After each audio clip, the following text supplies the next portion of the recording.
Gagawin natin ngayon, magpurga tayo ng ating mga alagang kambing. Ito yung gagamitin natin, albendazole na 60 ml. Ang halaga nito ay 199 pesos lang. Meron ka ng 60 ml yung mga gamit mo sa yung mga alagang kambing.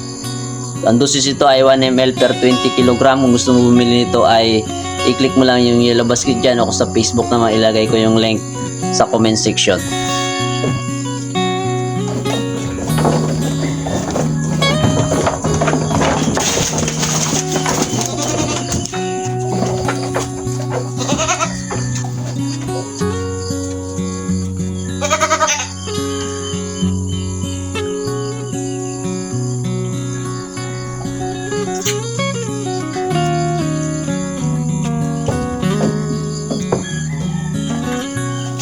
God bless at happy goat farming.